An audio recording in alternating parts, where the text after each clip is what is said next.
right. Live on YouTube. Now, here we go for back in the day. Let's cross those fingers. We need some like disclaimer music.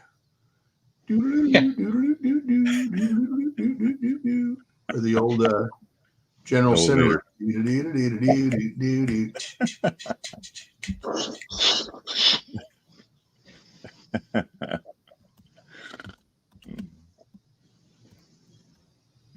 Or let's go to the lobby.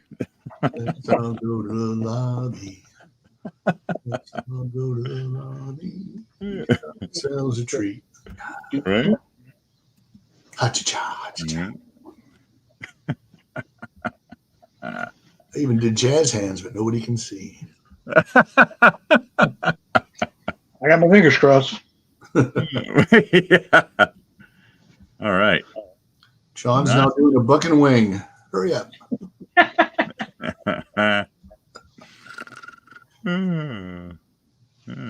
Not kicking off. It lets me go to post details and won't go any further. This is the way this has been. Yeah. Okay. No big deal. I am going to bring us up here.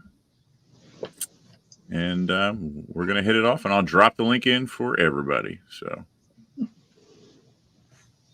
dun, dun, dun. All good. All right, let me get us down here. And hello. Wow. Oh. You're getting just to the best part, too, weren't you? Yes. Pick it up later, yes. All right. How is everybody doing? Very well for Thursday. Yes. Quiet here. week. Mm-hmm. How the twins is doing in school? Doing good? Oh, they hate it. Especially Lily. Middle school is doing its job. Oh, well. It's part Yes. of You hate to see it, though, but, That's middle school, though. That's middle school. That's what I tell her. That's what I tell her. Yeah. What grade are they in there? 7th, 8th? What? They're in 8th. 8th grade. Okay. So last year in middle school, I guess, They're right? top of the totem pole. Then next year they go into high school and they'll be back on top. Top of the food chain, right? That's big kids. Live it up while they can.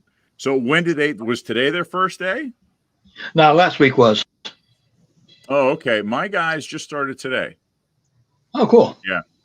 My kids started today. I've been back for about 2 weeks, but yeah, just started. Today was their first day, so they all came in shiny and a little nervous and a little new, and by the end of the day, they were dragging, ready to go home and take a nap. So I figured it was successful. Without naming names, do you have a kid you already hate? I don't. I really don't. I hate more upstairs things, politics, red tape policy. The kids, not so much. And you get kids out of this, and you get kids out of that. And you can pick them out, I want to say relatively quick, as long as I have been doing it. But yeah, it takes a long time to get a kid that you seriously don't like. You can not like their actions, right? Some of the decisions they make, but they're a kid. You know what? I can remember doing some pretty stupid stuff. So I'm sure somebody at some point looked at me and was like, "You idiot," So I try and give them the benefit of that. Have you ever failed a kid and had to sit him down and say, "Billy, I'll be seeing you again next year"? Oh. Oh. You mean in the hall, Mr. Jones? No, right there in that seat. Never did. It's one thing. At least the younger grades, it's something you really don't see anymore. It's kind of a rarity. I don't even know. I can only think of one kid my entire career in elementary school that had to go back and repeat. Now they used to do that pre-first. I don't know if you guys remember that. Pre-first was kind of like, if a kid went through kindergarten and they weren't quite ready, didn't quite have everything they needed, they would kind of go into a pre-first. So it was almost kind of like a go-between between kindergarten and first grade. That was pretty big for a while. But I want to say with the advent of all the daycare systems and a little more structured now as far as doing more than just babysitting at a daycare and things, I want to say they get a little bit more going into it maybe. Ah, At least that's what I'm going with. So That's your story, and you're sticking to it. exactly. Yes, exactly. All right. Well, I have links up here on 2 of our pages for YouTube. So the live link is up on Back in the Day and up on Jaws Live right now. So we are set and ready to go. So if you guys are ready, I'm ready to rock. Sound good? Oh yeah. Awesome. obscure Sounds like- Saturday morning reference. Do you have Lancelot Link? Which one there? Sir Lancelot Link? Lancelot Link, secret ship. Jim. You're still a baby. You're still a drawing baby. a blank. Yeah, I'm drawing a blank on that one. Deprived Hey. child. Hey, Robert. Robert's joining us. Hello. Hey, Robert. Robert was dropping some knowledge the other day, some airplane knowledge. I don't know if you guys know, but Robert is a big airplane guy. He's an airplane guy the way like I used to be a car guy, or Mike, you are with like the movie stuff. That's Robert. And Robert, I don't know if you saw, but he tagged us and he was spewing out some facts. And I think it was Crystal McGinn got on there, or somebody got on there and said, what are Robert's facts? And he was trying to explain how on the show, you know, when someone says something, we always kind of throw that out there. Yeah, I think either you or Jay started that. I just kind of tried to revive it a little bit there. And yeah, so it always kind of sticks around. So it's kind of cool that, you know, people pick up on that and start to use other places. So I thought that was kind of neat. So thank you, Robert. Very cool. Our legacy lives on. That's exactly right. Look at that. It's like a bad cold shows up when you don't want it to, you know? So. All right. So tonight we're going to be hitting into some actors' first appearances. Now, not necessarily in, say, TV or anything like that. I tried to really kind of stick to movie appearances. And so I asked everyone to kind of throw a couple names out there as far as actors go, because there's such a wide spectrum where you can choose from. And so that's what I did. Whatever you guys threw to me, that's what I grabbed, and that's what I pulled up. And along with each one, I have an accompanying clip. And some of these clips are, you see them right there, smack dab, even if they don't have like a big speaking line or whatever, you go, oh, that's definitely them, whether it's mannerisms, whether it's actions, or just looks. Some of these clips are so obscure, you'll see there's one in particular. Thank God I was able to track down a guy who was basically doing what I was trying to do, and he actually stopped and circled the frames of where the person showed up in the movie. Because if not, I mean, Cool. you could pick out the person, but if not, there's no way you'd have seen every little part, every little shot. So, and some of these you're going to see in right away. You know, it's going to hit you and go, oh yeah, you know, regardless of Find Bruce Willis in The Verdict. Is that one of them? No, that one I don't have.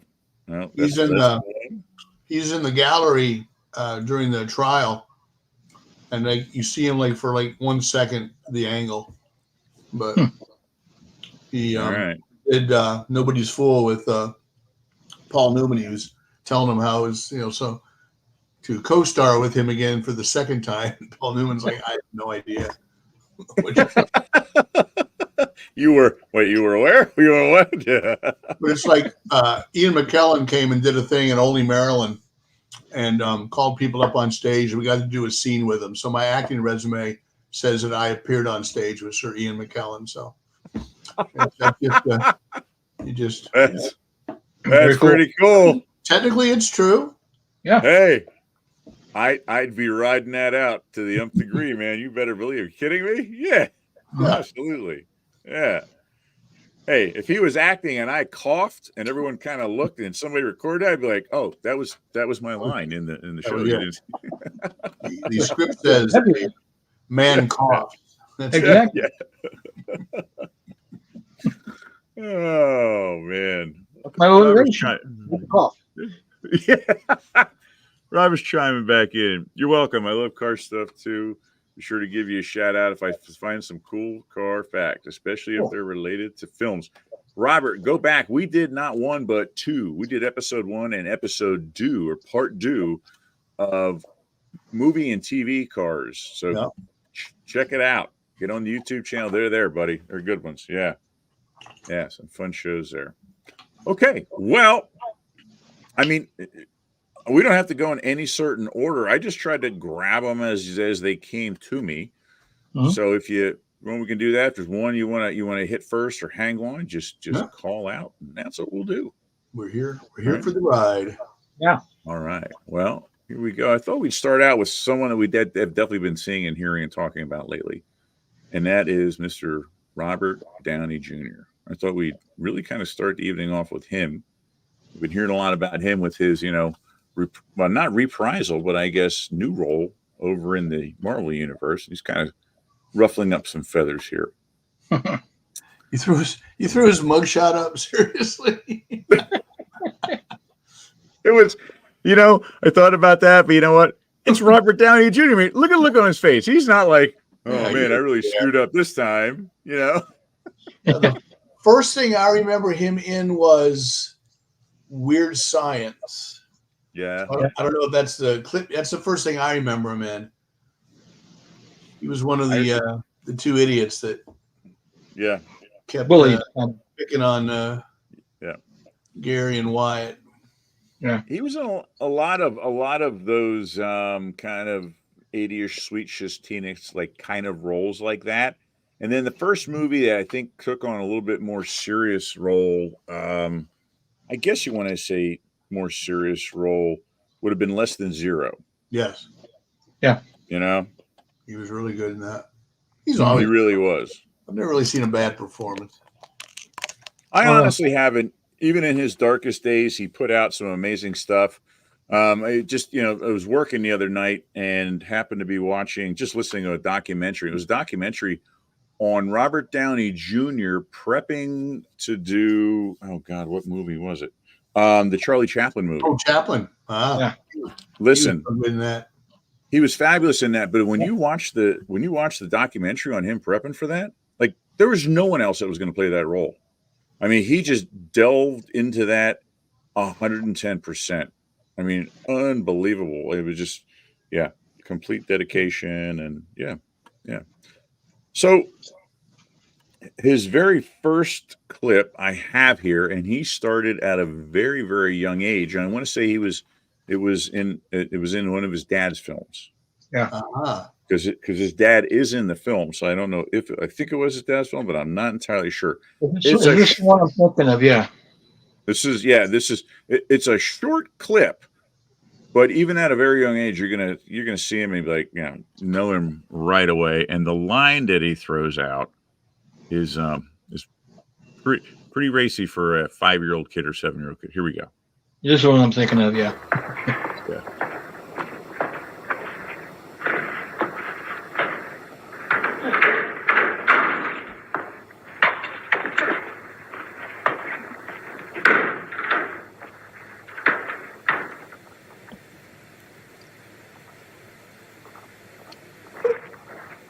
We're living in Texas. One night there's a tornado warning. So we all go down in the basement and we lay down in the southwest corner. The tornado. Basement and we lay down in the southwest corner. The tornado hits. The lights go out. The wind is blowing. But we're all hanging on to each other like one piece of fear. The next morning we go upstairs. There's no more furniture. The roof's gone. And so's my hair. That tornado scared me so much it made my hair disappear. Have any hair on your balls? Right. Subtitled in Hebrew in case my mother's watching. Thank you. You know what? I couldn't find a clip of that didn't have that across there. It was the only thing I could find. Of all lines, your son is in one of your films. What's his first line going to be? Have any hair on your balls? And the movie was called The Pound. Yeah, I was going to say, Yeah. They're all playing dogs. Yeah. Yeah. Really? So Yeah. really interesting, kind of obscure. Yeah. But that was his first breakout role. I thought he did some things when he was a little bit, maybe teenage years or maybe like 12 or 13 as well. Little stuff. commercial TV stuff, but that was his debut in movies. Yeah. All right. Yeah, I read about that scene. I never saw it, but first time seeing it. I think the only good Robert scene. Downey Sr. film I've seen is Putney Swope. So yeah, I've just never they're seen one. so they're all dogs. I like that. Yeah, yeah, but they're not. They're not dressed up as dogs. They just kind of take on that portrayal. All right, I'm going to jump around a little bit here. So next up, we're going to hit Mr. Robert Duvall, icon and a legend of many, many different genres and many decades. I mean, Robert Downey Jr. has been around a while, but Robert Duvall, holy cow. In fact, probably one of my favorite older or newer movies of his was the movie with Robert Duvall and Robert Downey Jr., The Judge. You guys see that? Yeah. Wow, was that a good film? I mean, really was an amazing film for Robert Duvall. Yes. Yes. Incredible film on both. I mean, they both played amazing parts, and the ending just about ripped your heartstrings out, So you got what's the top? Is that Great Santini? I can't tell if he's in uniform. Top left. Yeah. Yes. And then THX. THX on the right there. Yeah. Dove. Yeah. Yeah. Yeah. Yeah. And then obviously we got the Godfather. Is that Godfather or Godfather 2? I don't know. Can't see who's talking. I think it's The Godfather because of the boutonniere. Okay. Yeah. Johnny. Yeah. I think, in just my humble opinion, I think, they always say Brando is great, and he was. But I think by far, to me, Robert Duvall is the best state or film actor I've ever seen, because he does everything and he does it all effortlessly. He was, a bit of a chameleon, in and out of genres, in and out of, he wasn't someone like you got on there. I was like, oh, that's a Robert Duvall personality, because he could really, really be a chameleon with things. Absolutely. Yeah. Whether he was a old man or, outlaw. I mean, he did quite a few pretty good spots in Westerns, good cop role. True Grit. Yeah. Yeah. Oh, yeah. Yeah. Some military stuff. I mean, just awesome, incredible stuff. In fact, the clip that, Mike, I think you told me about that we're going to show here, I had never seen that. And, is being his first one, it proved positive to everything that we're saying, because I think it's the only time I've ever seen him in a role where he comes off the way he does in this clip. I mean, just really stripped down, not a lot to him, tons of humility. Yeah, not a lot going on there. It's just amazing at this. And I'll pull it up here. And Mike, do you remember the name of the movie that it's from? That's what I think it is. It's To Kill a Mockingbird. Yeah. Mm-hmm.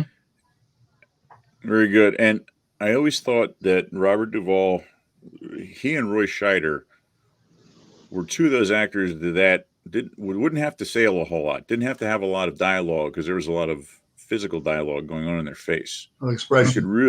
You could really read them out through their expressions, as opposed to simply relying on the dialogue. And yeah. One of my fellow students at American Academy of Dramatic Arts, we were talking about listening on stage. And they said that there's a scene in The Godfather where Robert Duvall is in the background. And it's a conversation between, I think, James Caan and Al Pacino. And Duvall is in the background. And he's not moving. He's not doing anything. But pretty soon, you start to look at Robert Duvall. And you start to focus on him, because he's not doing anything, but he is actively listening during that scene. He's just listening. And your eyes gravitate to him, even though he's doing nothing. Very interesting. Probably not something you can just pick up on. And what's interesting is you can almost you see the reaction of the girl and how she expresses herself, and that it almost seems to not that he's ad-libbing, like he knows what he needs to do, but yet he's still playing off of her on top of playing off of what's scripted. And that's just it's a skill that I definitely don't have. It's something that, you probably don't go, stage acting 101, make sure you do this. It almost seems like an inherent thing. It always really impressed me a lot. Yeah.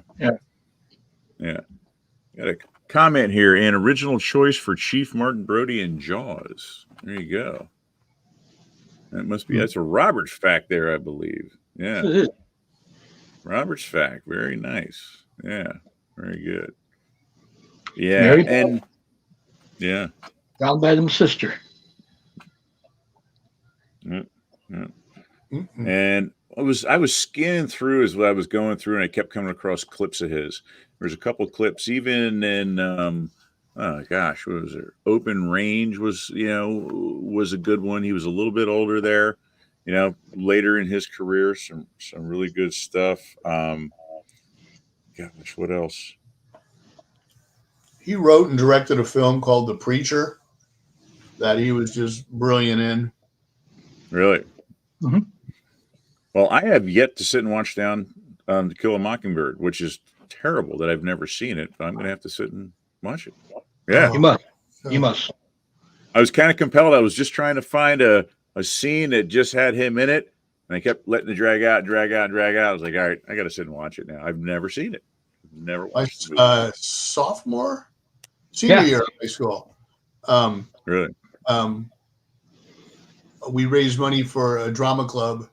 There used to be a film company called Swank that would rent 60 millimeter prints of films, and they were based in Tampa, and they let us show To Kill a Mockingbird.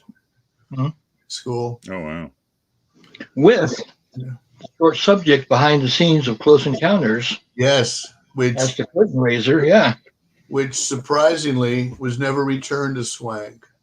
I thought it was in the can. I don't know what to tell you. Let me guess. You still have it, right? Statute of limitations is over. Yeah, it's downstairs in my museum. It's. I'd like to get it transferred to video because I've never seen it on a video tape or a DVD or anything. It was just a really like a 50-minute because they were probably still getting in post production when they put it out. But yeah, it was fun. Yeah, and the way they cut it made Close Encounters look like the creepiest, most suspenseful. Because that music they played behind everything. Yeah. And Dreyfuss going, I won't talk to someone in charge. Yeah. Who are you people? Exactly, yes.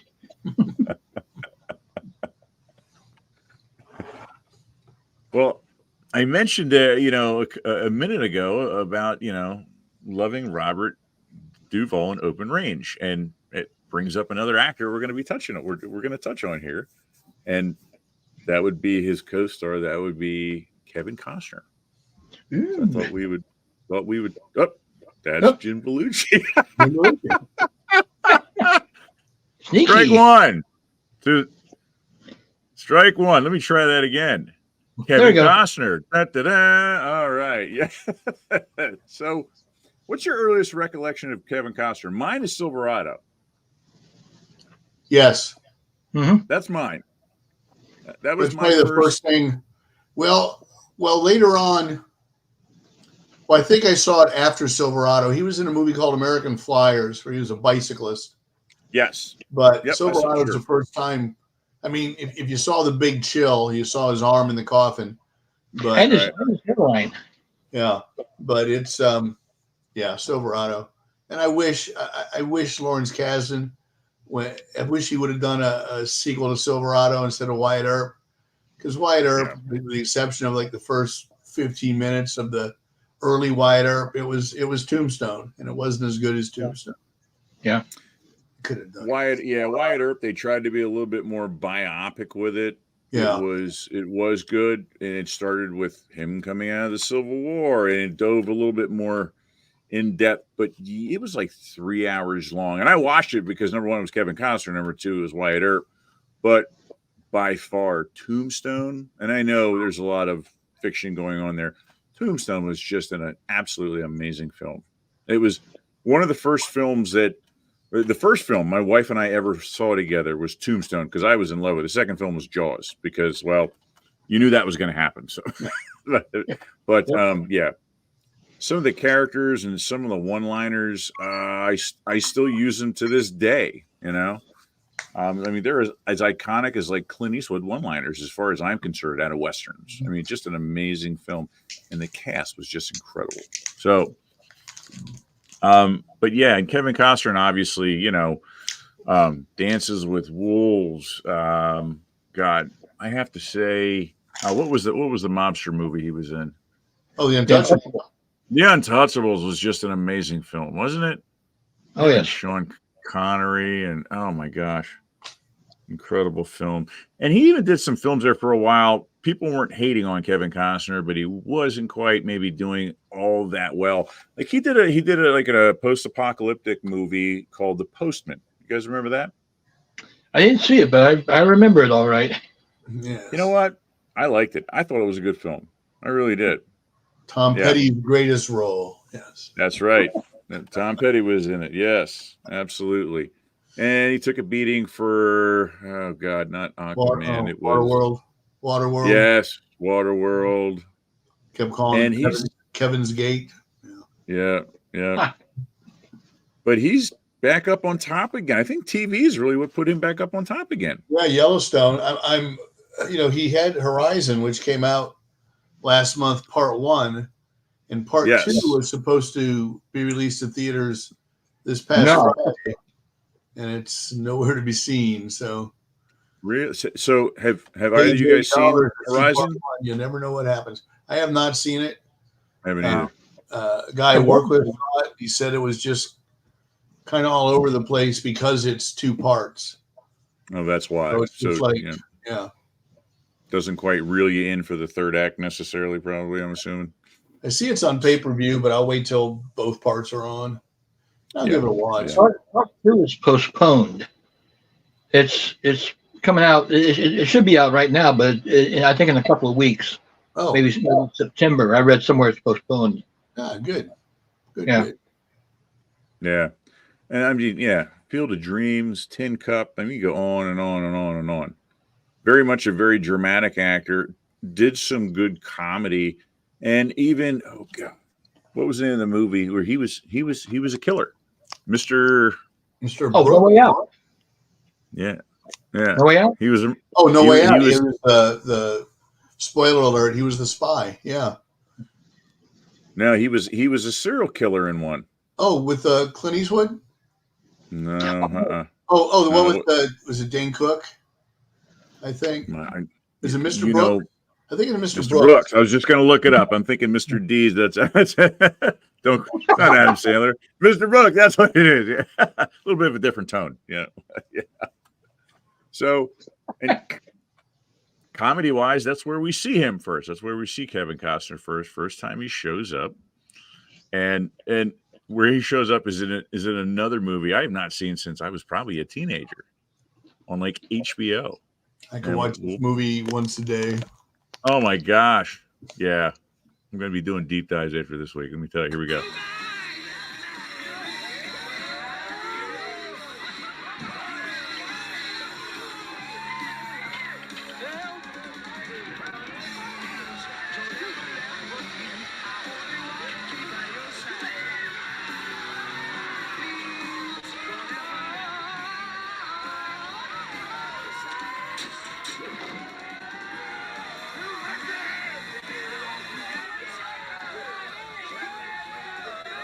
There he is. Right behind Michael Keaton. Yep. The only one not wearing the red cardigan.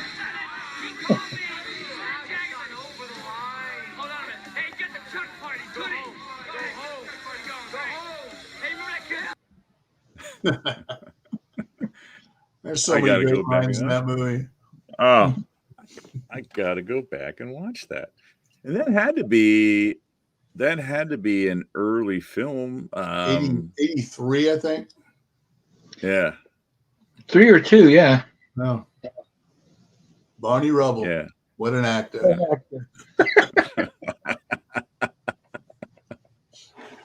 And also Shannon Doherty. Her debut. She's the girl, not Girl Scout, but she's a scout in the elevator. Really? Yeah, I got to get on my A game here. Dear God, missing out. Well, we were talking about Tombstone just a minute ago. And when I think of this actor, my absolute favorite role that this person ever had was his role in Tombstone. And we're talking about Michael Biehn. Was he not incredible in that movie? I mean, he really was. Amazing in that movie. Yeah, incredible. But my introduction to Michael Biehn was Predator. Man, here I go with name. This is terrible. Oh my gosh, The Terminator. Terminator. OR, that's fine. Yeah. Yes. That was the first role I saw him in. He was in that. Then he was in Predator.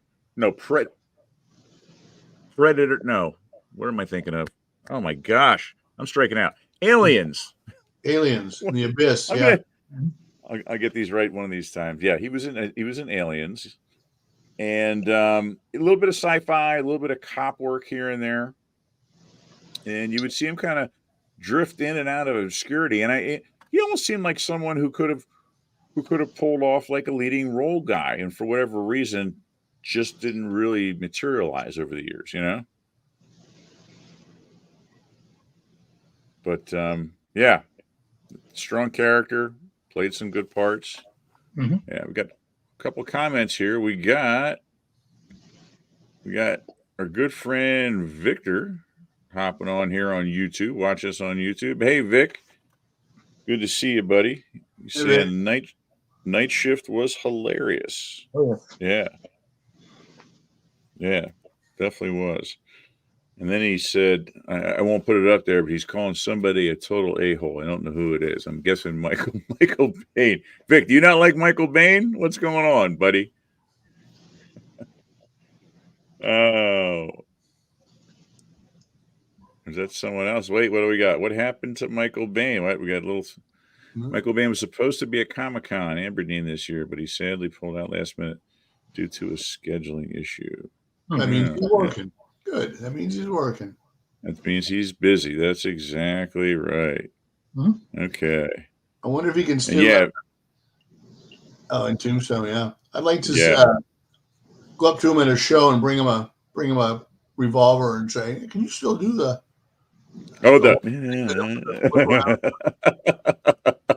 Your party trick. Yes. The only thing that would top is, instead of a pistol, if he pulls out the little pewter drink mug and does that instead. That'd blow my mind, you know? Oh. All right. Well, I've got his first clip, and I had no idea until you said something, Mike, where he started. So had no clue he was involved in the Grease movie, and that's where he's from. His first clip was in Grease. We pulled this guy up. And go ahead, Mike. You can tell people what happens to him here in Grease. Here we go.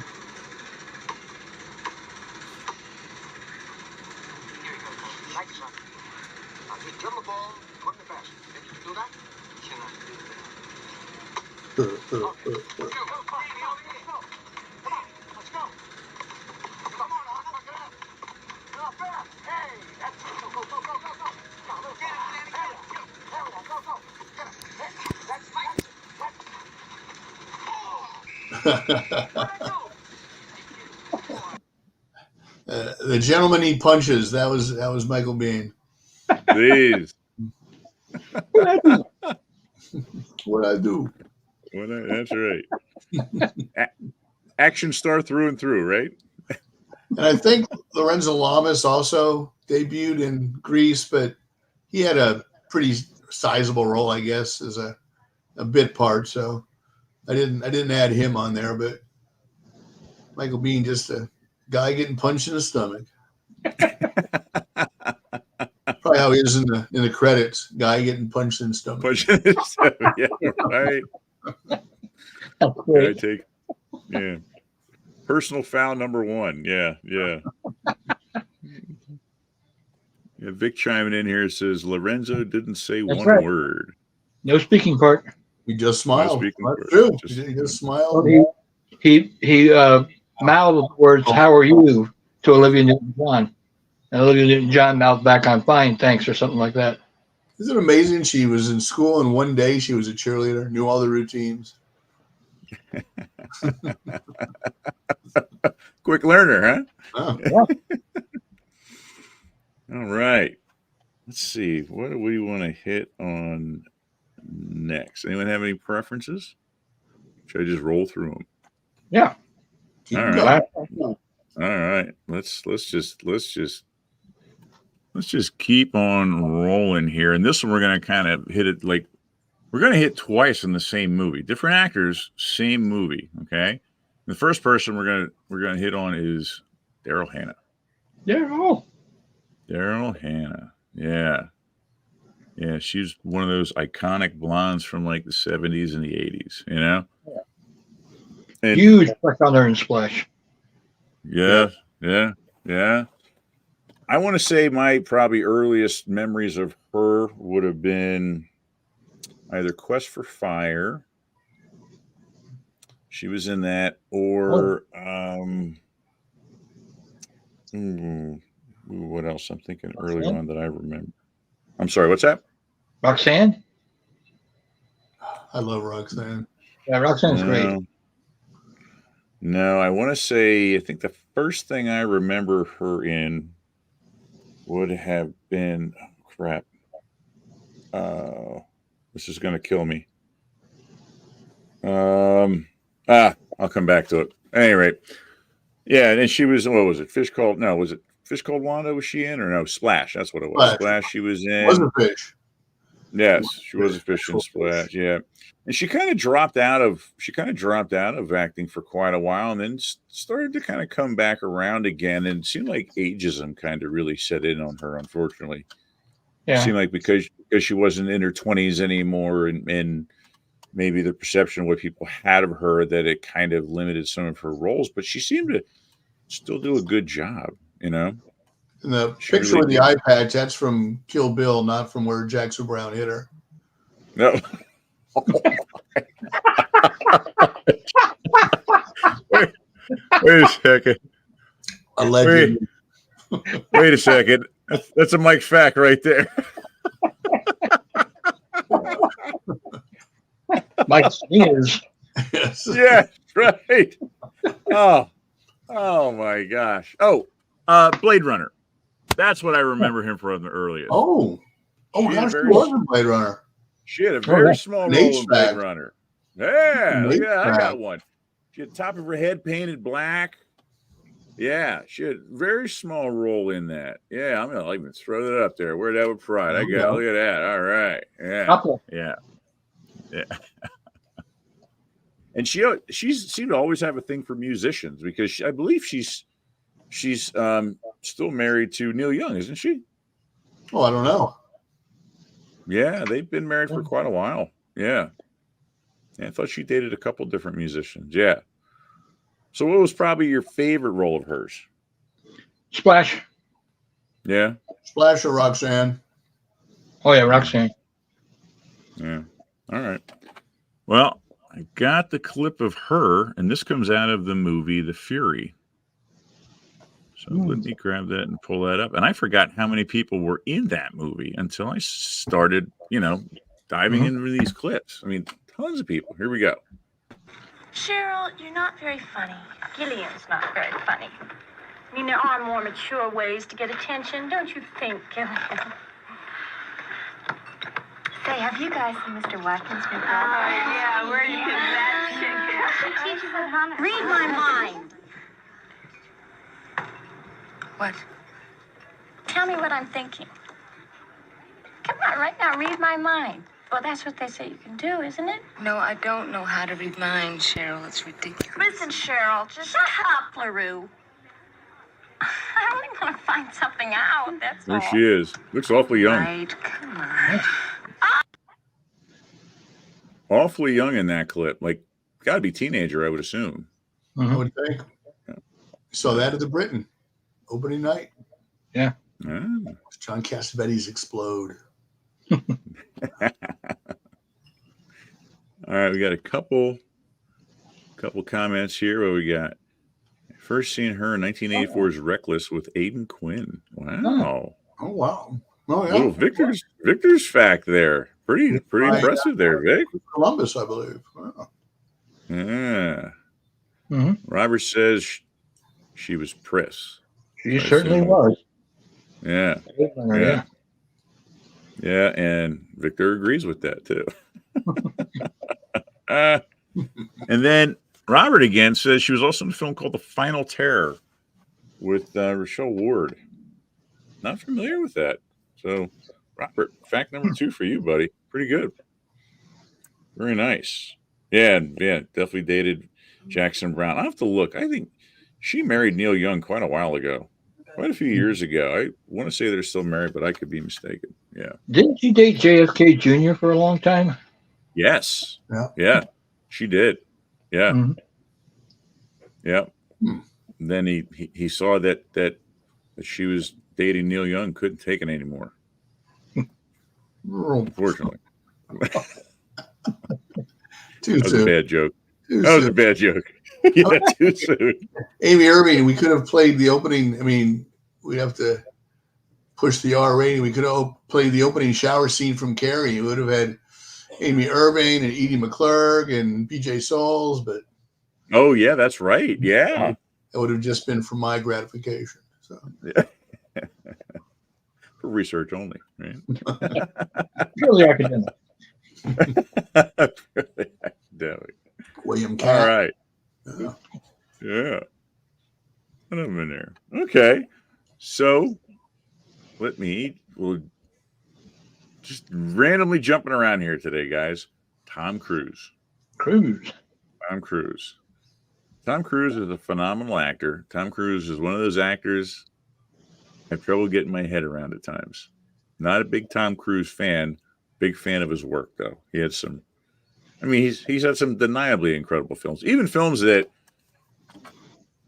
in large, I thought people, maybe not necessarily critics or whatever, thought weren't done very well that he was in. He did phenomenal. The Last Samurai, I thought was an amazing film. Mhm. And I'm not taking anything away from his home run films that he put out there, but I just thought that was an amazing film. Even seeing some of his young parts like in Taps and what were The Outsiders and stuff like that. I mean, just yeah. Just Watched rough the and- Color of Money last night, in fact. Did you? And one of my favorite characters, or I should say roles of his, which was way out in left field, was God, here we go again. What was the comedy he did with Robert Downey Jr. and Jack Black? Tropic Thunder. Tropic Thunder. Tell Yes. me he wasn't hysterical with the prosthetic forearms and The stuff. big arm, Les Goldman. Yeah. Big glasses. They were going to do a Les Goldman standalone film, but I don't know what happened to that. I'd go see it. He showed up in the award show and danced on stage as Les Goldman. Really? Yeah. And I want to say when they asked him to do that role, he more or less said he wanted that type of a role, or however he portrayed it, or he wasn't going to do it. It was He something. wanted along the big hands. Yeah. And when they're sitting there at the beginning of the film and he's talking about how bad it is and how things are going, and he wants to punch him. He says, "Hey, walk over there." The guy walks up and raps the director in the mouth. Punch him in the face as hard as you can.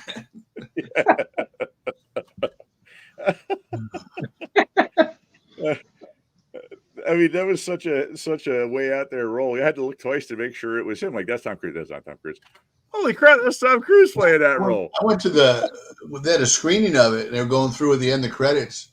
And when it came up, Tom Cruise, everybody was like, "What? What?" Because he's Roll it totally again. unrecognizable. Oh, Mhm. what we got here? Cruz was about to study being a priest. Yeah. That's it. Huh? Did not know that. Wow. Oh yeah. Ready to go Wow. into So was Scorsese. They probably talked priest stuff when they were making The Color of Money. All right. All right. Somebody handed him that Scientology book. He was sold. That's right. Thetans. So, and then Robert's chiming in here. Fun fact: in wearing Wayfarers in Risky Business, saved the sunglasses. Right. Wearing Aviators in Top Gun and the Clubmasters in Rain Man gave Ray-Ban a massive shot in the arm. I Mhm. wouldn't be surprised by that. I would not be surprised by that. There's been quite a few films where characters use a certain product and it put it either revived it or put it back up on the map. You know, Fast Times at Ridgemont High, when the black and white slip-on checkered vans show up, Yeah. that's exactly when we started wearing them. I mean, when you saw them, we knew what vans were. They were like skateboard shoes, whatever. When we saw that, it was like wildfire. You know, it was like you were handing out cups of gasoline around a bonfire. I mean, everybody had those shoes. Yeah, so I wouldn't doubt that one bit. Debut Anthony Edwards and Nick Cage. The Cage, that's right. Yeah, yeah, Yeah. yeah. Ray-Ban was so associated with Risky Business. There was a radio commercial for Risky Business when it came out, and the announcer wrapped it up by saying, "Look for the guy with the sunglasses on the poster." Nice. That's product placement right there. And if it didn't put another 20 years on the longevity of Bob Seger, I don't know what did. You know, just when you heard enough of that song being put in circulation on or rotation on radio, that scene comes out, and you're like, "Oh, here we go. You're gonna be playing this one at the bar for another 20 years." I mean, really, yeah. I mean, great song, and I love Bob Seger, but playing in rock bands and clubs and bars and stuff, there was always one guy at last call. Do you know old time rock and roll? You know, you always thought you're like, all right, we're gonna make it through the night without it. No, there was always one. And it's Bob Seger. Oh, Bob Seger had a ton of good stuff. It's just there's some songs you don't want to hear, not because they were bad, because you heard them. Like Leonard Skinner. I was a huge Skinner fan growing up. I don't want to hear "Give Me 3 Steps," and I don't want to hear "Freebird" anymore. There's a ton of stuff out there I want to listen to by them, but it's not those two because it's just an earworm that has never gone away, decades and decades. But yeah, that's just my prerogative on it. But anyway, I was saying the guy at last call going, "Play old time rock and roll" is Bob Seger himself. Yeah. Going from place to place. I get 10 cents from ASCAP every time you play it. He's still touring. He's still out there. Oh yeah. He's out there. Yeah. Steve Miller's out there. I mean, yeah, those guys are still rocking, doing well too. All right. So I'm going to pull up the Tom Cruise clip. Mike, I think this was your clip. What movie was it from? Can you tell me? Endless Love, or as Bette Midler referred to it, the endless movie, Endless Love. Yeah. All right. Here we go. I have an idea. What do you say? So we kidnap her. Say Here goes Daisy Dukes he has on. Listen, some woman did that to me. But they look good on him. Hey, I tried that. Ever tell you guys? Somehow he makes him work. 8 years old and I was into RC. You're full of it. No, I'm serious. I lit a whole pile of newspapers. You ever try to light a whole pile of wet newspapers? Jeez, it smokes like crazy. I got real scared, see. But you want to hear the wild part? It's like I'm a hero or something. They thought I saved the whole block. To this day, my mother thinks I'm a hero. Hey, you better not tell her what I just told you. I'll see you later. Hey, where are you going? Yeah. How can I make the Shields love me? I think I'll like some newspapers. Yeah. Burn her house down. Williams and Wood. We actually have legal names for people like that these days. Yeah. All right, what we got? We got here comments. Cruise was a badass in Taps, 1981. Yes, he was. Yep, it's probably my earliest memory of him. Oh, and good cast. Him and Tim Hutton and Sean Penn and Billy Van Zandt. Sean Penn. Yeah. Cruise should have won Best Actor in '89 for Born on the 4th of July. That was a very good film as well. Agreed. Was that Victor? Was that Jeremy Irons that year? Probably. Yeah. All right. We got somebody else. We got Hey, Janie. I told Mike. I told you that comment was going to work. Look who showed up. Hello. How you feel? Yeah. How you doing, Janie? So good to see you. Sort of. Look for the J. J is a name. Well, I told Jay that I would tell her a little story about Jen being sick and involving a bottle of whiskey one time. And Jen had come down with this horrendous cough, keeping her up all night, couldn't sleep, up every 5-10 minutes, hoarse throat, no more voice. And a really good friend said, get a bottle of Jack Daniel's Sour Mash. Don't get loaded on it. Get it. And every time you get that, that little tickle in your throat, you just a little nip of it, just a little bit, just to kind of calm down the throat, whatever, relax the throat, open up or moisten or whatever. Mm-hmm. And she tried it maybe twice and she could not get past that taste. That little bit of gag reflex you see people get with with liquor at times, you get kind of stings a little bit. Couldn't do it. Kept on coughing. I, however, finished the bottle off and slept like a baby that night. She did not keep me up at all. It worked great. Amazingly so. Cool. Amazingly so. One of my finer moments. Yes, it was. You're like, what are you going to do with it? I don't know. Might as well drink it. I don't want to waste it. What are you going to do? Pour it down the sink? Take one for the small one, though. Yeah, exactly. That's what I was trying to model for her what you're supposed to do with it to make it work. So she just didn't trust me, I guess, is what it came down to. Yeah. Oh, we got My Left Foot actor one. Oh, Mike. Daniel Day-Lewis. Yep. Yeah. Jeremy Irons must have been the next year. Yeah. Janie must have heard. Janie heard the story. Said she needs a 6-pack of that. Yeah. That in a body bag, a 6-pack of JD. Oof, that'd be an ugly night. Yes. Wake up dead the next morning. Yuck. Ugh, that'd be rough. Yeah. All right. Okay. Well, let's see what we got going on here next. You know what? We're going to come back to the movie, The Fury. How's that sound? Yay. Let's come back to the movie The Fury, because we had not one, but we had another person who debuted in that movie, and that was someone who I accidentally showed already tonight, right? Jim Belushi, correct? Yeah. Jim Belushi. And I remember K-9 Cop. He had a bunch of little kind of cop roles. What was I never saw his TV show, according to Jim. I know it did well, ran a bunch of seasons. What was the one he did with oh my gosh, am I striking? Schwarzenegger, Red Heat?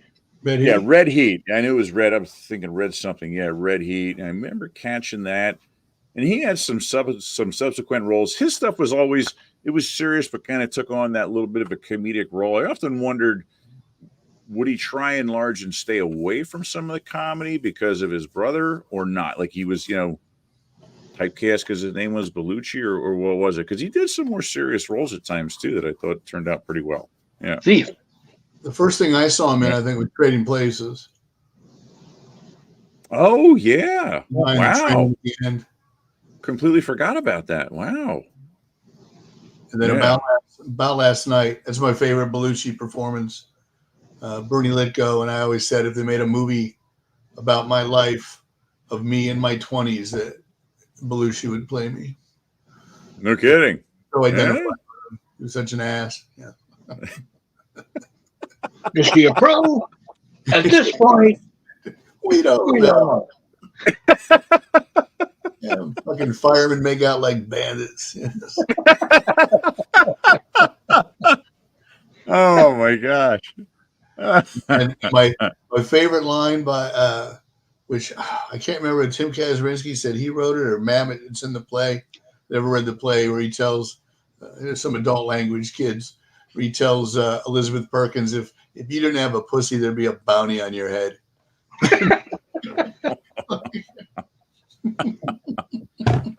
Oh my god. That sounds like Mamet.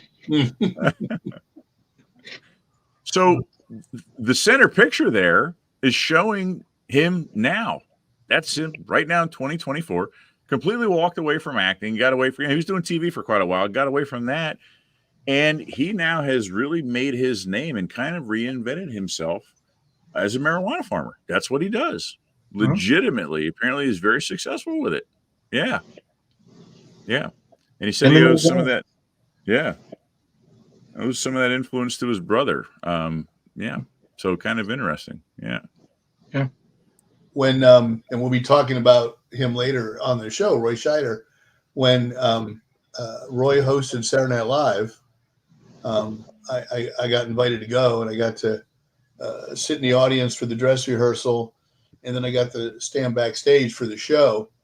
And when Stephen Wright was on, Jim Belushi came and stood next to me, but for some reason he could not hear Stephen Wright. He like that. So I was basically doing Stephen Wright's show for Jim Belushi. Oh. I didn't have Really? I wasn't very deadpan. I was like, I spilled spot remover on my dog. Now I can't find him. I didn't, I didn't do the whole, That whole dismal. It's a small world, but I wouldn't want to paint it. So, yeah. A couple more comments here. I'm going to roll out this clip because I got something to say about this clip. So we got Victor saying, yeah, Daniel Day-Lewis won Best Actor in 1989. So, yeah. All right, Vic. It was never heard from again. Janie's kicking back in, so she couldn't do all the whiskey. She has a date when she feels better. Well, there you go. That's motivation to get over this, right? Yeah. There you go. That's right. There you go. Yep. Get over the COVID. You got a date. There you go. Very nice. Wait to hear the outcome. Right. Yeah. Looking good. See, when things are down, got to keep your head up.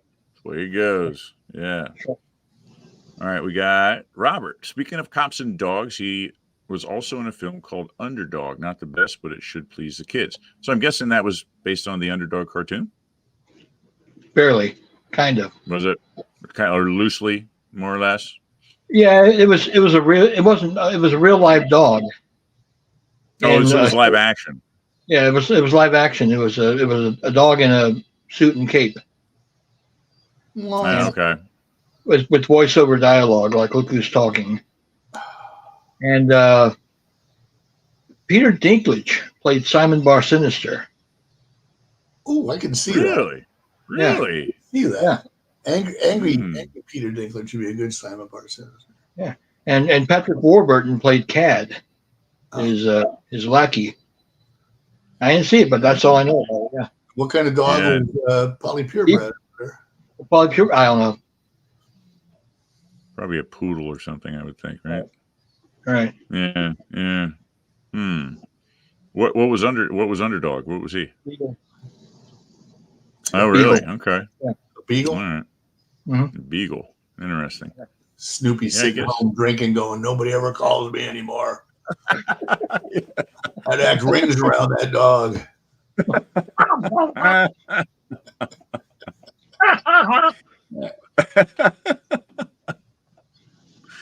All right.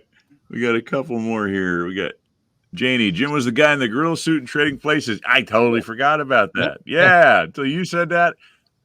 Never even dawned on me. Yeah. It says he has a TikTok channel showing how the farm does and advertises the product. And then they banned him. Oh, wow. So they dumped him when he started showing the merchandise. Go figure. Go figure. I thought he had a show like a Travel Channel or something about Martha's Vineyard. I'm not sure if that's true, or I'm just imagining that because. Well, he's got a place there. He's on the vineyard a lot because John had a house there. Well, John's wife is still there. Yeah, I'm almost positive. Yeah, Those are gallery. Yeah. We got music with Matt. I'm guessing, is that Matt Drinenberg? It must be. Hey, Matt. Was there a Polly in the Underdog? Yes, sounds like there was a Polly in the Underdog movie. Matt, good to see you, Matt, by the way. Yeah. What do you say? Yes. We got some answers here. Right? Hollywood's in it. Amy Adams. Cool. Amy Adams. Wow. Amy Adams. That's another fact. Man, Robert's on it tonight. Yeah. Love Amy Adams. Yeah, you're not kidding me. Mhm. Jim Belushi was awesome in About Last Night. Also in Mr. Destiny. That rings a bell. Yeah. Yep. Jim Belushi did a really good impression of Arnold Schwarzenegger. He was telling a story about doing Red Heat with Arnold, and Jim was on a diet, was trying to lose weight and get in shape, and Arnold didn't like that. Arnold wanted Jim to be pudgy, so Arnold would show up with like cookies and sit next to Jim. Jim, look at this cookie. Look at this cookie. This cookie is so good, Jim. Don't you think you have a cookie, Jim? Yeah, Jim did it better than I did. Look at this cookie. Did it work? Did he wear him down like he wore down Lou Ferrigno and Pumping Iron? Lou Ferrigno. Oh yeah, he'd freak guys out all the time in competition. Yeah. Louis, look at those boobies. You going out there with those boobies, Lou? And Ferrigno's dad's oiling him up, going, "You're a Greek god, Louis. You're a god. Don't listen to him." Louis, I can see your boobies. He started crying. Yeah. You're a Greek god, Louis. You're a Greek god. Janie's saying, I think John's wife passed away not too long ago. I wasn't aware of that. Like last month, yeah. That's what I meant by she did live there. Oh. No kidding. I didn't know that. Wow, Janie, thanks. Janie's fact there. Like last month. Yeah. Really? Yeah. I didn't know that. Wow. I did not know that at all. Yeah, I thought you would have seen that pop up in all the, the vineyard stuff and the people that you know. The Pisano galleries. Oh. Wow. Yeah. And I got to put up mass. I keep my boobies to myself for the sake of humanity. Humanity thanks you. Yes. Like that Harry, just come out with the moves. Nobody cares.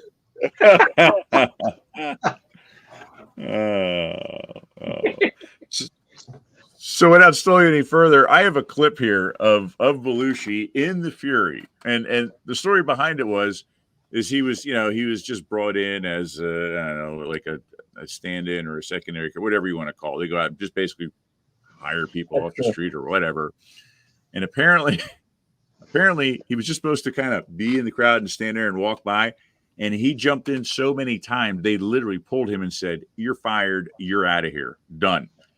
So I was trying to watch the clip and trying to see how and where, because you can recognize him. But luckily, I stumbled across this guy that really did the homework. I should have written his name down so I could give him credit. This is not my film. I did not just pull it out of the movie.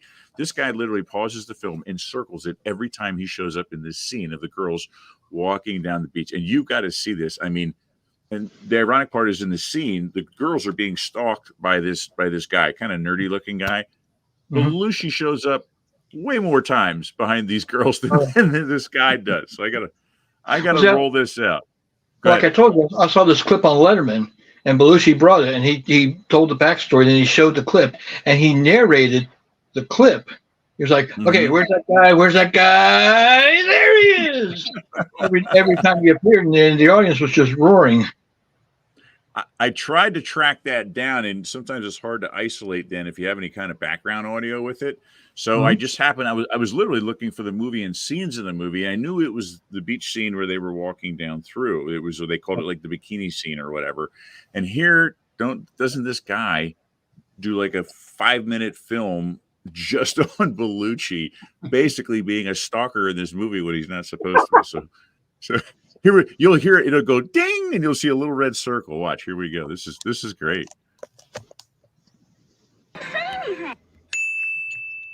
There's one. Yes, you did. You said Raymond. I heard you. I did not. Raymond?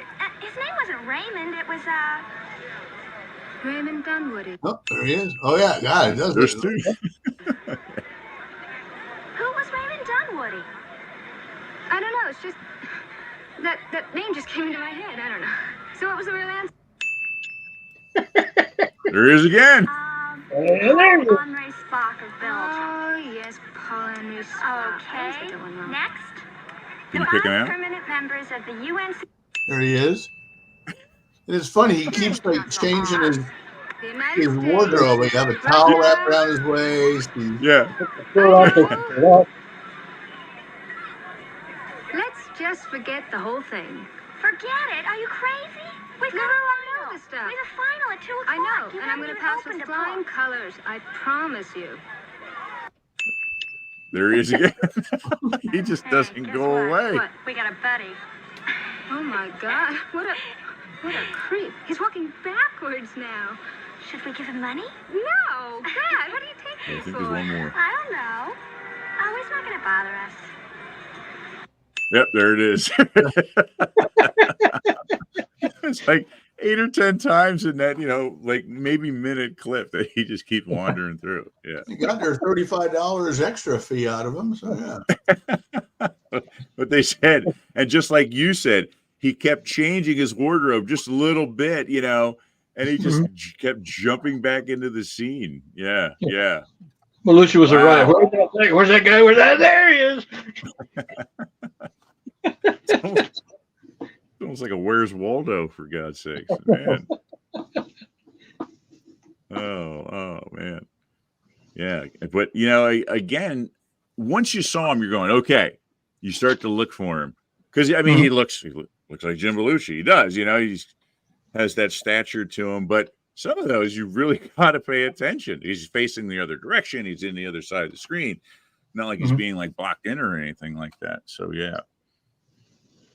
All right. Let's see what else. What should I venture down next? We don't have too many females on this evening, so I'm going to bring up another one of the girls that you guys had mentioned, and that was Deborah Winger. Deborah Winger, yeah. And had she done anything, say, in the last maybe 2 decades or not? Did she kind of walk away from acting? She was on an episode of Law and Order a long time ago. Okay. I don't know what else she's done. I can check IMDb real quick. Yeah. But movie wise, I kind of think she just decided, good time to kind of hang it up. She did a documentary, or she did something where they talked about ageism in Hollywood for women, and she either produced it or had a small part in it. I can't recall. That was a few years ago. Yeah, it was called like, I don't know, like The World of Deborah Winger or something about What About Deborah Winger, right? Yeah, I didn't know she was from Cleveland. Oh, is she really? Wow. I had no clue. She's on a show called Accused. Or she's in what episode? So still out there, kind of hanging around a little bit, right? She played Mrs. Corman in Mr. Corman. I don't know if that's a biography about Roger Corman or not. Because I believe she married Arliss Howard from Full Metal Jacket. Yeah. Oh, really? Wow, Mike's fact there. And she was on. Wasn't she Linda Carter's sister in Wonder Woman? Yeah, she was Wonder Girl. Oh, really? No kidding. They Wow. didn't call her Donna Troy, though. She wasn't Donna Troy. She was Drusilla. Wow, I'm striking out here tonight. This is good, man. I got to go back and check this stuff out. Oh, wow. That's why I come on here. I get an education once a week. See? Night school. That's what it is. We're Midnight educational. school. Yeah, educational purposes. All right, we got a grant from the government. obscure 70s TV references, right? That's right. Yes. Can imagine the money that's sitting around for stuff like that these days, you know? We did the Muppets. Come on. I got a couple more comments I'm going to pop up here, guys. By the way, it's Cool. nice to have comments back up on the screen, isn't it? It really is. Bring them up, and I got to say. All right, wait, where are we at here? Janie says it's like a bad Where's Waldo? Oh yeah, with Jim. It really, yeah, it really is. Yeah, Pollution. yeah, and yeah. So Robert says I recently saw her as Wonder Girl. Wow, man, you guys are on the stick tonight. Very impressive. Yeah, so she and Linda Carter didn't get along. Linda Carter, I don't know if she still does, but she had a beach house down not too far from where my wife's family had a place. Now, of course, the place she lived in was unbelievable. It was phenomenal. It was right on the water. And I want to say it was up towards like Rehoboth. It was Rehoboth or Fenwick in Delaware. Yeah. Yeah, I never saw her, but we knew that she had a place there, and people reported that she would show up from time to time. Yeah. Yeah. Wow, they didn't get along. They get along with Richard Gere and Officer and Gentleman. They get along with Shirley MacLaine. Maybe it's her. Yeah. Maybe. That's no pattern emerging. I've never heard Linda Carter say a bad thing about anybody, so at least not in public anyway. So yeah, all right. I remember her Cowboy. I think that's the first thing I mean, besides Wonder Woman, first movie I saw her in.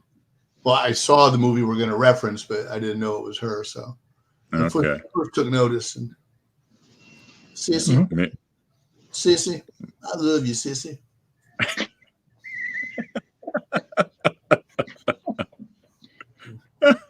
Like John Travolta, Cowboy impression. Yeah, Urban Cowboy. Victor, Winger was in the Netflix series The Ranch. Wow, 22. So that's fairly recent then. Yeah. Pretty cool. Yeah. We got Hoop nailing the facts like a true fanboy. Yeah, he is. And you guys. Thank you, Matt. Always putting them up there. All right. Well, let's roll out the clip here. So, what's the name of the movie here? Thank God It's Friday.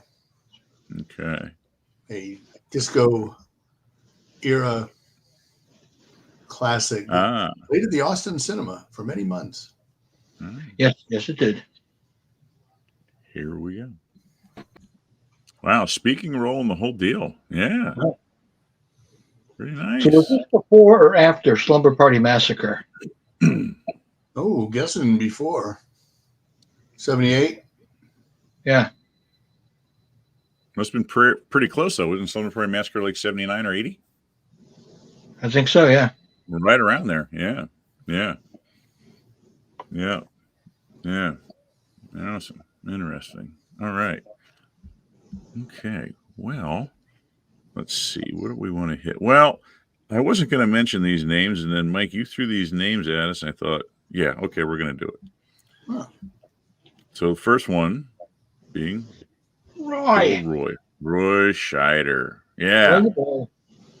Yeah. I thought I'd leave it alone. And I have to confess, I tried to sit and watch the whole movie. I watched this movie. It was available. I think the whole thing was on YouTube for quite some time. And I sat and watched it, had it rolling one day out in the garage doing something and kind of, seeing it. And, but only in the last like 2 or 3 years. I mean, it's not something I was really aware of, for the longest time. He had a pretty substantial role in this film too. This is, I think, the only person we're highlighting where his first movie, he was the star. So he was the ghoul, but it was part of it was released as a double feature with Horror Party Beach. And if you went, you had to you had to get a waiver that you wouldn't sue the theater if you died from fright. It was one of those things. Really? Yeah, but I tracked down a movie poster for this, and Roy Scheider, and he was just chuckling. He was like, "Yeah, No kidding. it was made for $10,000." Wow. Well, and whoever either wrote and directed or directed the film, if you look at some of the other films that he made, I mean, this must have been like one of the least kind of ghoulish and gruesome of some of the other films, at least judging by title alone. Some of them are like, my dead boyfriend's head and like really off the wall stuff. Yeah. Yeah. Kind of like those old drive-in kind of horror films, double feature. So, yeah, the double bill. Yeah. All right, here we go. Let's roll it out. And I chose the clip that I chose because it seemed to be an awful lot of what you've seen him doing in this movie. He was either just being a real smart ass or he was drinking. That's pretty much what you saw in this movie. So here we go. We'll roll it out.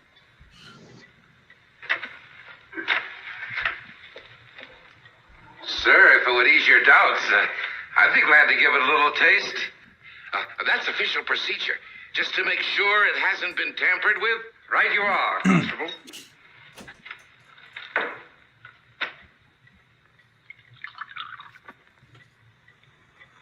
Cheers. As I understand it, if the taster encounters difficulty, then the intended victim shouldn't drink it? Right you are. You don't mean poison? Perhaps we should investigate.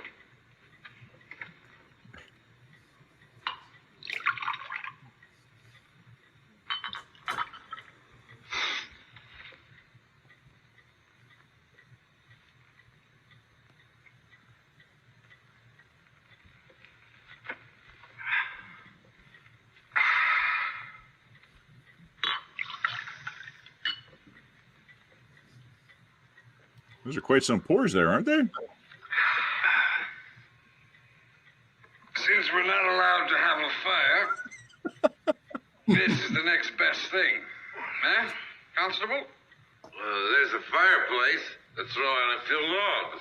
Prometheus is an unwelcome guest in this house. Mother wouldn't like it.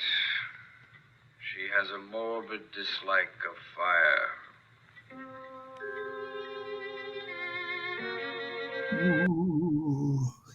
Right? He's got some physical parts in that film too. The scene right before there, the constable, he walks in on him and sneaks up on him. The constable gets up and tries to strong arm him, and he switches the handcuffs on him. And yeah. Fun movie. Usually you can find it on TCM around Halloween. Oh, really?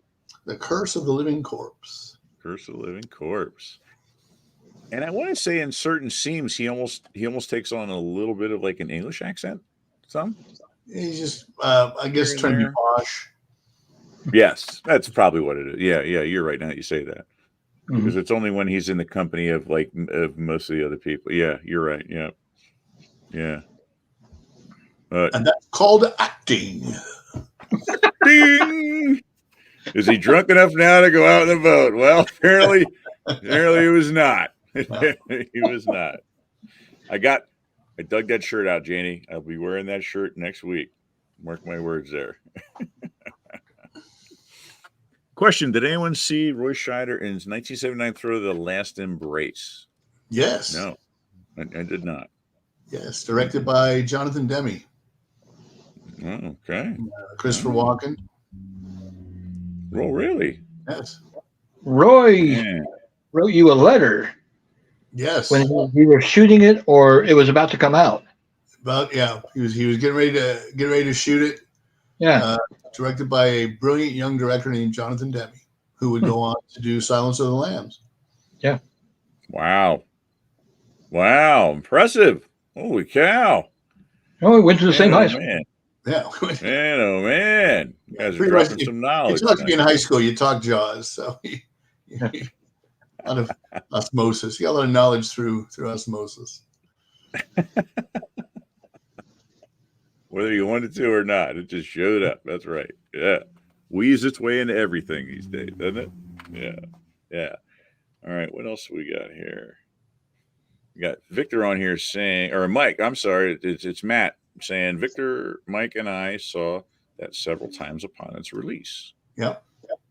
Nice. We'd be disappointed if we didn't. Yeah, right? Yeah. Janie is in agreement. Yeah. And Victor, great cast, but nobody's seen it. Box office bomb. Man, that happens sometimes. Didn't do well. Yeah.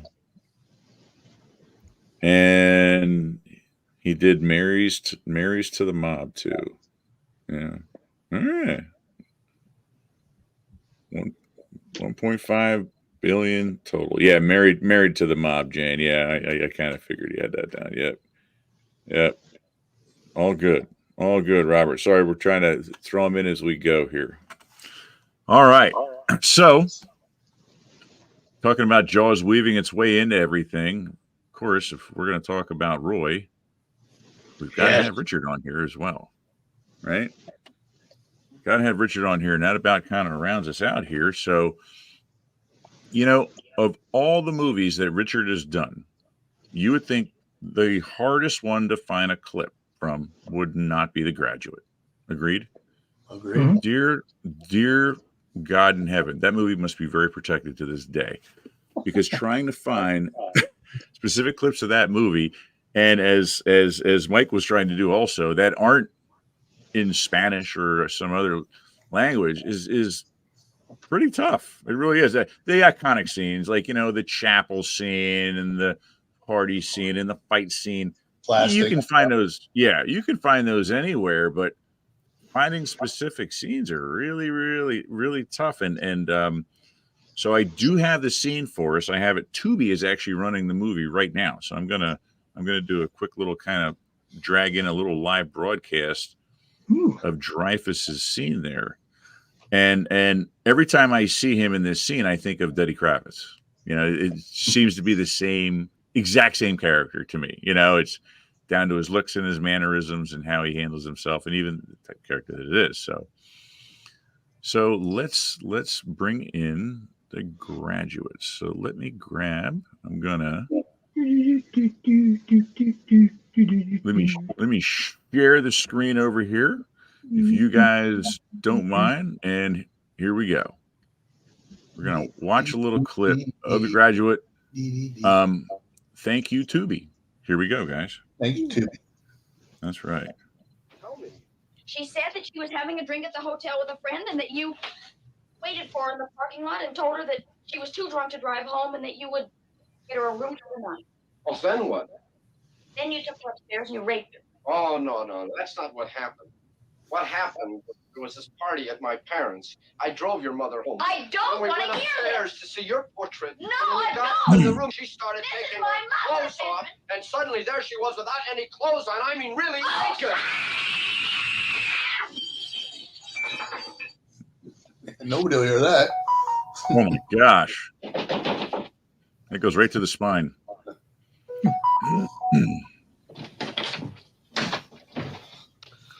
Oh, hello, Mr. McClure. Who's screaming? It's all right, Mr. McClure. Screaming is not all right. Not in my house, it isn't. It was just a visitor, but it's all right now. What'd you do to her? Look, she's all right. She's upset and she screamed, but it's okay now. Shall I get the cops? What? I'll get the cops. Hey, wait a minute. Now, damn it, look. Here she is having some water. Now, there's no need for the cops or anything. All right, boys. You can all go back to your rooms now. Go ahead. We won't have any more of this agitation. Will we, Brownie? No, sir. I want you out of here. What do you mean? Now, you heard me. Out of here. I thought Mr. Roper could be such a hard ass, right? I know. Every time I see him, that's all I can think of is him as Mr. Roper at Three's Company.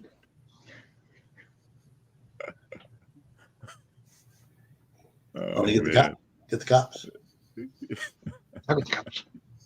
It's funny. Richard told me that Mike Nichols tried to find a part for everybody who auditioned for the role of Benjamin in the film. if they were extras or in the bar scene or at the party.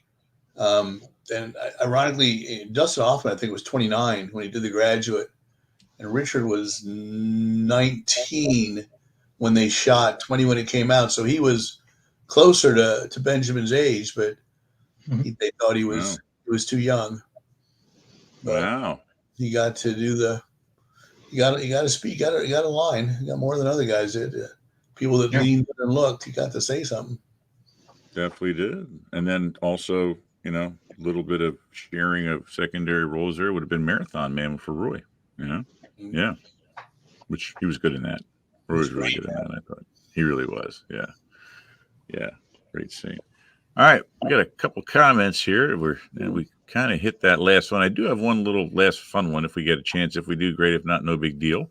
That should be trivia and all the sites list of the top thrill screams. Yes. Yeah. I agree. That was a good scream. Yes. Oh, that was, oh my gosh. That like hurts you. It goes right down your spinal column, you know? Right past the eardrums. Yeah. Like Nancy Allen's in Blowout. Yeah. Yeah. Oh, yeah. Blood curdling. In The Apprenticeship of Duddy Kravitz film, Dreyfuss was a great lead role, filmed in Montreal, Quebec. Yes. And even if you didn't like that film, you got to like that film, because if it wasn't for that film, he wouldn't have done Jaws. That's right. You know, he has said that more times than enough. He was scared to death. He thought he ruined his career, so he jumped on that role after he turned it down a couple times. Yeah. Yep. Janie. Yep. Norman Fell, Mr. Roper. That's every time I see that poor guy. I know. Man, I put him in there every time. Yeah. Never had that problem with Jack Tripper, I can tell you that. That's right.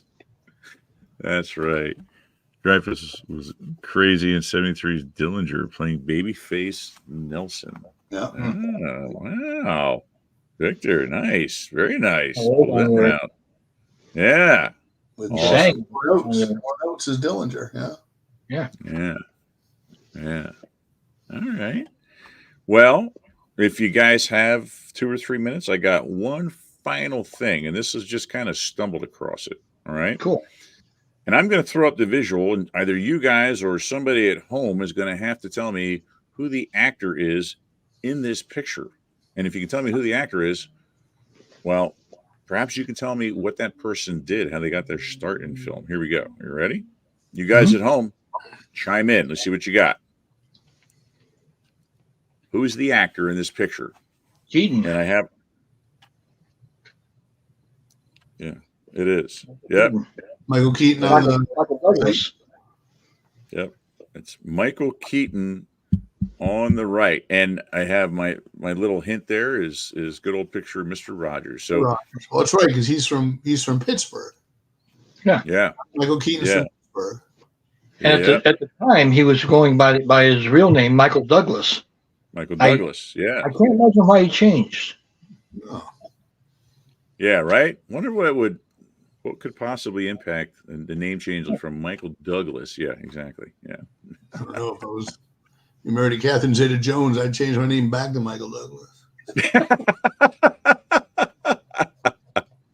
So yeah, and I of course I grew up in Pennsylvania. Now Pittsburgh way out on the left end, but that was something that we could get before cable. Mr. Rogers ended up getting kicked around everywhere, and Michael Keaton did not start out in front of the camera. He started out behind the camera. He was one of the cameramen. That's what he did.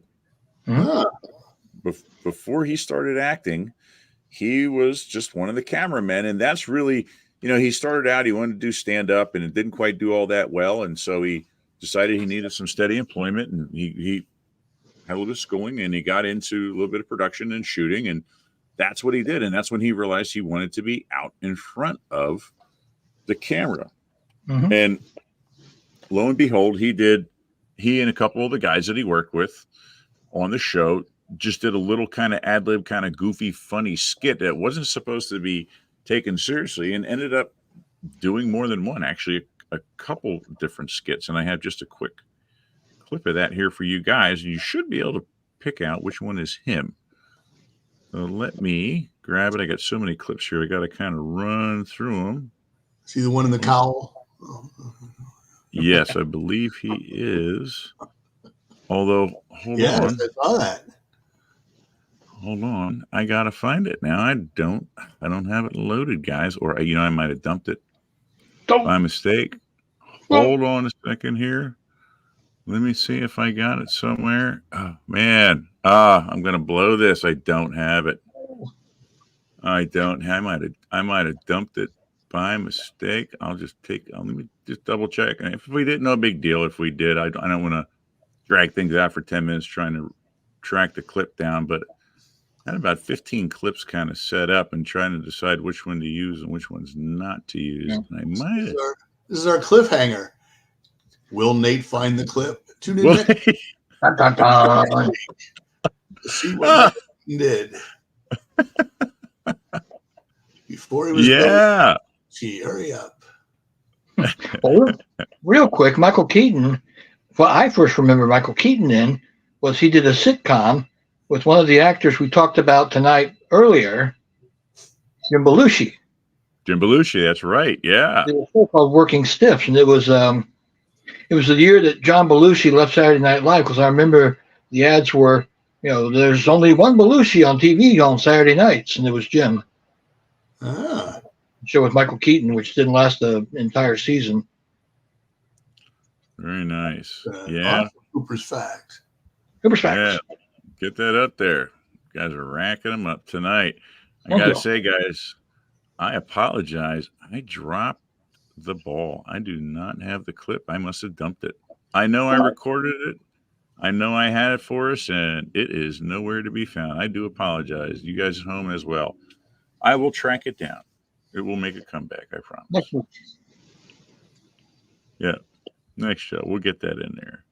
But I just something, I often, for myself, tracking things down, doing a little bit of research, I often stumble across things that are not terribly related to necessarily what I'm looking for, but within the realm of the topic. And sometimes, for me, it's always an education. Sometimes it's mind-blowing. Sometimes it's just downright hilarious. Some of the things I end up coming across.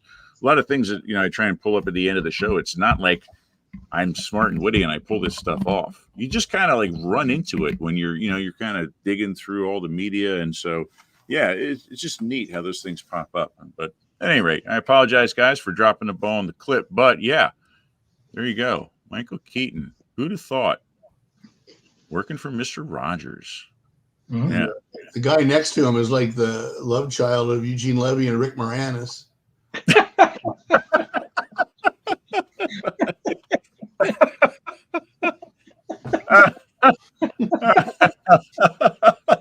That's a Mike fact. That is a Mike fact. Yeah, that's pretty spot on right there. Wow, we should have like Mike's observations here. Is what we should have there, because that's what that is.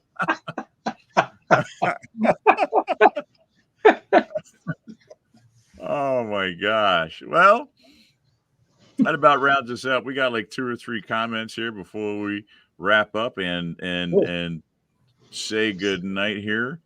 So we got Matt on here. Michael Keaton, certified love broker. All right. Love broker. Yeah. Robert, and then Kirk Douglas named his son Michael. Well, not quite in that order, but yeah, that's the way it works.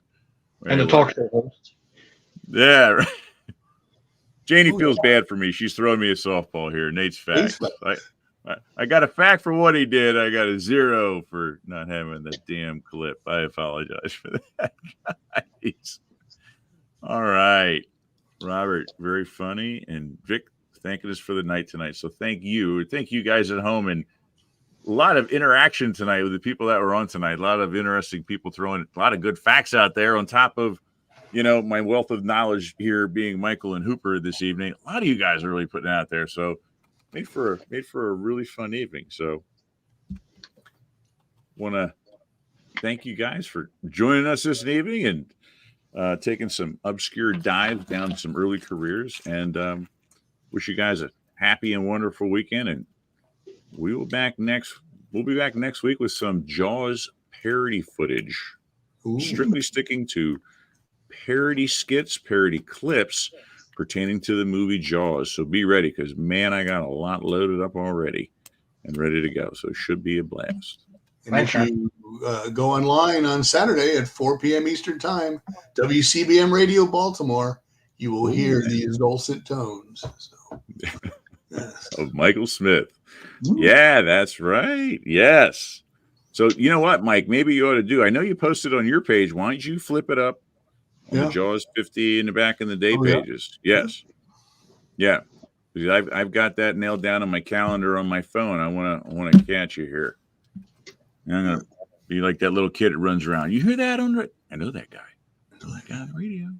What's his name? Plug away. That's right. Flew down to Florida just to meet that guy. Yeah, right? Yeah. Well, awesome. You guys, anything you want to throw in there before we wrap it up? Have a good weekend, everybody. Indeed. See you next week. Jaws parody. It's going to be fun. Yeah. Going to be a blast. All right, guys. Have yourselves a wonderful. Fantastic.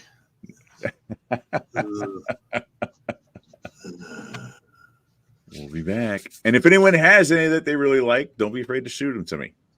You guys at home, Mike Cooper, or something. I've got about 8 or 10 so far.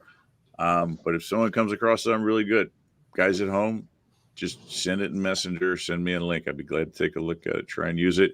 And join us next week. And don't forget, you guys that are now starting to move over to YouTube, we're liking this. We got all of our capabilities back. Everything works. Thank you very much. Encourage others to do the same, please.